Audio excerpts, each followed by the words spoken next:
For personal readings mga babes, yung message na kasi nakikita ninyo sa ating upper right corner ng ating screen. So, tingnan natin dito 'no, kung ano ang inyong energies for today. But it looks like someone here ay blushing. Yan ako hindi yung naglagay ng blush on babae, lalaki, LGBT. Parang meron ditong energy ng kinikilig. Let us see, let us see. Okay? Let us see who is this person right in here or baka ikaw naman ito. So let us see. Let's figure out together. Thank you so much, Archangel Michael, together with the guardian angels of my collective people.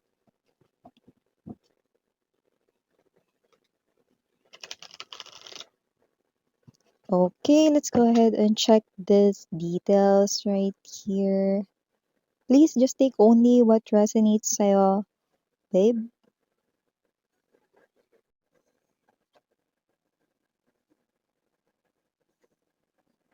Mm-hmm. There's this sudden pause. Alam mo yung energy 'no, ng like let's say 'no, may pila tapos, dire-diretso yung takbo ng pila 'no, tapos yung nasa harapan mo biglang huminto, 'di ba? So ikaw, kung may ginagawa ka man, nagse-cellphone ka 'no, may chance na mabunggo yung mukha mo o yung ulo mo sa likod niya, 'di ba?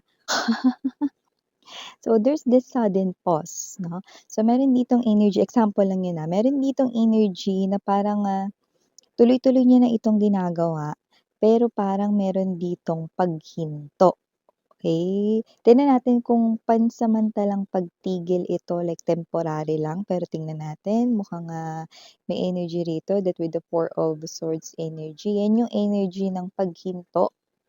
Pero panay din andar ang isipan. Oh, yun sabi ko sa inyo, see? This is imprisonment, okay, sa kanyang mind. We have here this. Oh, this person finds you irresistible, So we also have here this Four of Coins. Oh.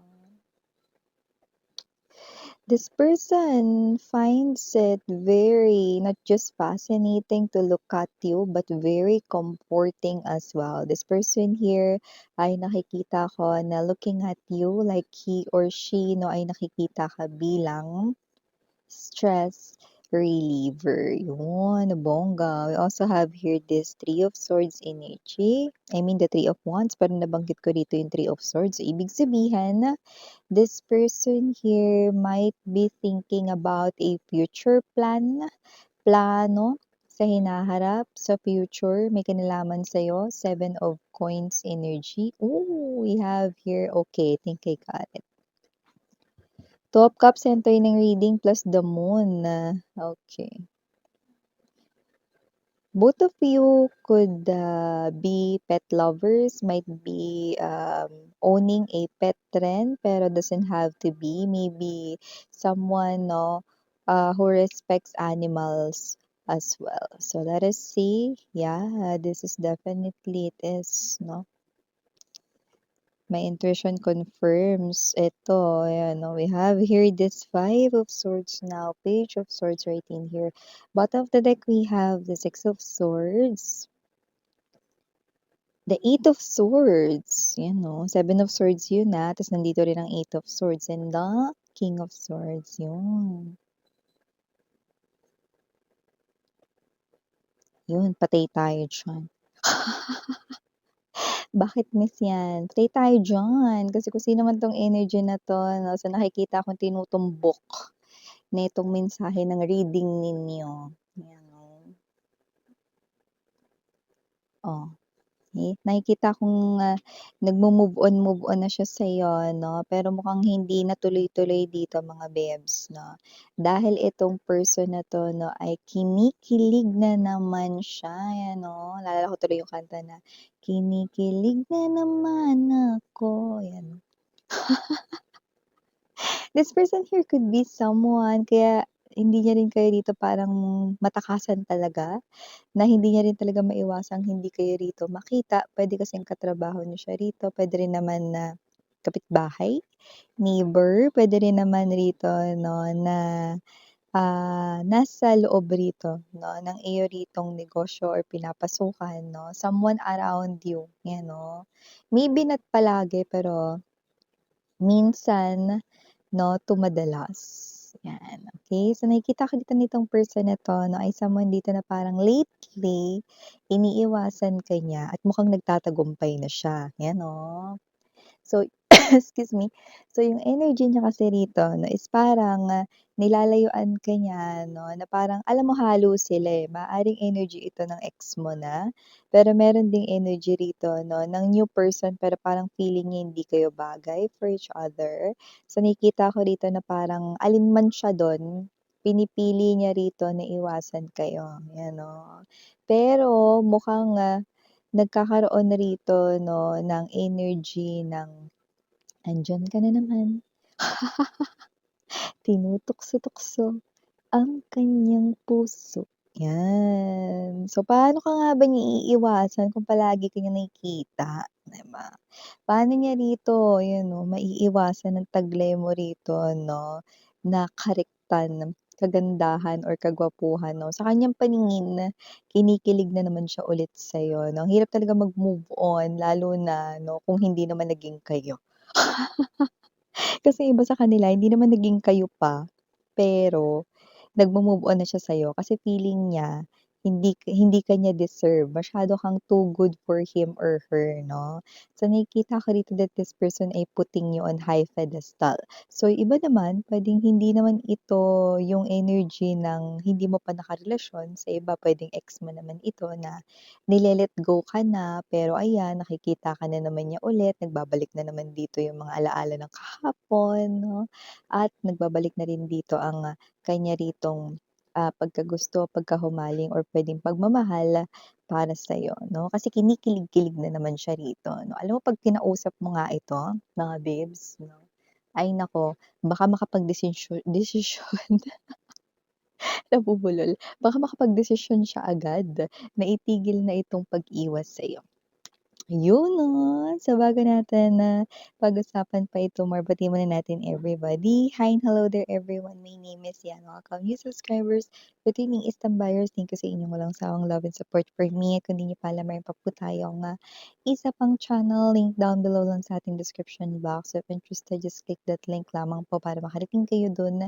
Araw-araw nag-a-upload tayo ng collective readings for all signs there. At yun nga ulit yung gender dito, so babae, lalaki, LGBT, lahat ay welcome, just take only what resonates. So, sa nakikita ko nga rito mga babes, by the way timeless tayo puwede nangyari na, sa iba nangyayari na ngayon, sa iba mangyayari pa lang, kaya naman just take only what resonates 'no. Here, nakikita ko na itong person na 'to 'no ay, alam mo yun, may mga tao kasi talaga 'no, na kahit meron silang mga taong gusto, mas pinipili nila na iwasan yun 'no, dun pumapasok yung parang insecurities, dun rin pumapasok yung parang, "Ay hindi kasi kami bagay," ano, so whatever that is na parang nagkakaroon rito ng comparison 'no, ganito lang kasi ako, tapos siya ganito siya, mga ganyan.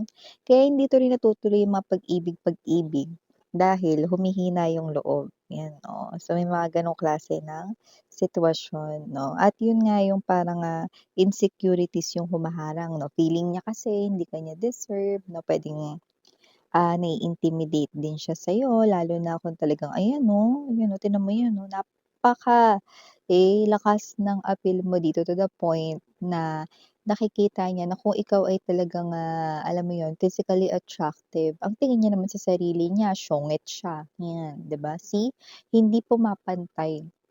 Every time that this person thinks of you, he or she thinks of you very highly. Ibig sabihin this person here ay putting you on top of pedestal. Yun yun, 'no? And also if this is your ex-lover right in here, this person here thinks that you deserve someone else, someone better than him, okay, or her. Pero dito it looks like eto na naman siya, kinikilig na naman siya, gusto naman niya ulit na maging selfish, in a way na hindi yung maglalagay na naman sa'yo sa isang, ah, difficult spot 'no, kundi yung energy ng gusto niya maging selfish 'no, na na mag-try ulit, okey, at maging happy kung sakali rito na ma-win back ka niya. Yun yung nasa isip niya. However, umiiwas siya rito 'no, kasi parang gusto niya na nga rito 'no, na kayo ay iwasan na, kasi parang nasaktan niya nga kayo way back then 'no, pero parang mas lalo kayo ditong nag-improve. Hindi lang sa inyong physical appearance 'no, kundi pati na rin dito 'no, sa inyo ritong mga kaganapan sa life, okey? So, marami rin siyang mga naririnig na mga balita sa mga paligid niya rito 'no, na nakikita ko rito nakakaapekto sa kanyang desisyon ng paglayo sa'yo. Ayan 'no, naguguluhan yung isip niya rito, hindi na naman niya malaman dito yung gagawin. So, nakikita ko dito na nagdedesisyon na naman siya rito na parang, "Sige, obserbahan ko pa nga rito," na pero parang pang-ilang pang-obserba na 'to. Mga kailan kaya siya matatapos dito? Yeah, kasi nga back and forth siya rito. Lagi niyang sinasabi 'no, tina-try naman niya 'no, na, kayo ay iwasan talaga 'no, pero palagi siya ritong kapag may mga naririnig siya ritong mga magaganda ritong mga balita tungkol sa'yo 'no, hindi lang tungkol sa physical appearance mo, hindi lang tungkol sa money mo 'no, hindi lang tungkol sa mga improvement na 'yan, kundi pati na rin dito 'no, sa kung paano ka kumilos, umasta, at magsalita 'no, 'yan ay, ang person na 'to ay patuloy na humahanga sa'yo. So, ang hirap na parang, ibigay ka na lang rito sa iba 'no, kung ito ang ex-lover mo. So, may gano'ng klase ng energy at kung ito naman ay, person na hindi pa naging kayo 'no, pero nagmo-move on na, iisipin niya rin kung siya ay talagang tuluyang magmo-move on sa'yo. Ano nga ba talaga ang dapat kong gawin? 'Yan ang kanya ritong nasa isipan. In other words 'no, nako-confuse na naman siya. Pero nakita ko rito mukhang hindi na mabilang sa daliri ko, mga ilang beses na siya na-confuse dito. So, mga kailan kaya matatapos yung pagka-confuse niya? Lalo na kung kinakausap mo pa 'to, mas lalo siyang naguguluhan, 'yan, Kung kinakausap mo pa siya, napakahirap mong layuan, 'yan 'no. Lalo na 'yan sa iba sa inyo, hindi niyo naman alam na may gusto 'yan sa inyo, so matik kakausapin niyo 'yan. Kung katrabaho niyo 'yan, siyempre kung may kailangan kayo sa kanya, matik kakausapin niyo siya, 'di ba? Pero kahit ano pang sadya mo para kausapin siya tungkol man 'yan sa trabaho or kahit ano man 'no, iisa pa rin ang tingin niya sa'yo, ang tingin niya pa rin sa'yo ay may mali siya. Kasi nga ikaw yung taong gusto niya, 'di ba? So, whatever the case may be, kere lang wala ka namang malay dito with the moon card energy 'no.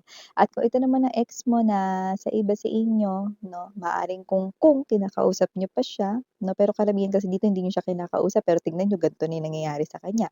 Eh, kung kinakausap niyo pa yun ngayon at 'pag kinausap niyo yan, kahit isang text niyo lang diyan mga babes 'no or isang chat niyo lang diyan, eh, nakikita ko dito magbabago agad ang ihip ng hangin, hindi niya na kailangan mag-obserba, balik agad 'no, U-turn agad 'to, 'di ba?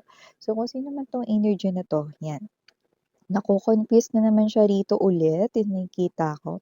And kasalukuyan siya ritong gumagawa ng desisyon. So, eto na naman siya, torn between two pathways na naman siya. A, lalayuan ko ba talaga si collective? B, wag na lang kaya. Back and forth, atras-abante siya rito. On and off pa rin dito ang kanya ritong, desisyon. But with the King of Swords energy, I do see na pag-iisipan niya talaga 'to ng, maigi.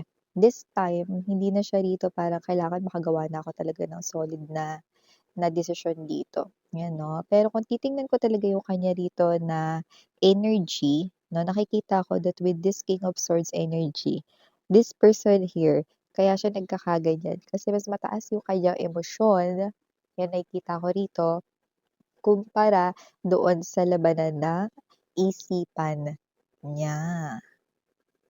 Okay, sorry about that commercial mga babes 'no. Yes, yun na nga yung sinasabi ko 'di ba, kumpara dun sa labanan ng isipan niya mas mataas rito yung porsiyento ng, pagkain ng kanyang emosyon kaya mataas din ang tsansa na ang desisyon niya rito 'no na resulta ay nakabase or nakaangkla sa kanyang emosyon. So ibig sabihin mare 'no, ibig sabihin na, okey, ang kanyang magiging desisyon ay base sa kanyang emosyon at sa nakikita ko sa kanyang emosyon with the moon card energy and the 4 of coins, ang energy niya rito mataas ang posibilidad na ito ay magbago. Hindi na siya rito magmo-move on or hindi na siya rito lalayo sa'yo. Okay, this person here ay high chance na ang maging desisyon niya ay ipursu ka. Yan. So, yun na nakikita ko. Dito, sa initials na tayo, we have here capital letter R, capital letter C, capital letter D, capital letter A, capital letter I, capital letter J, and capital letter S. For small letters, we have A, E, F, B as in boy, D as in dog, Y, T, and last but not the least, we have letter K. So ito yung mga mensahe right here for you guys. Again, I'm Mariana and me for the girls in Yana, do not for the voice, sarang I love and light. Annyeong.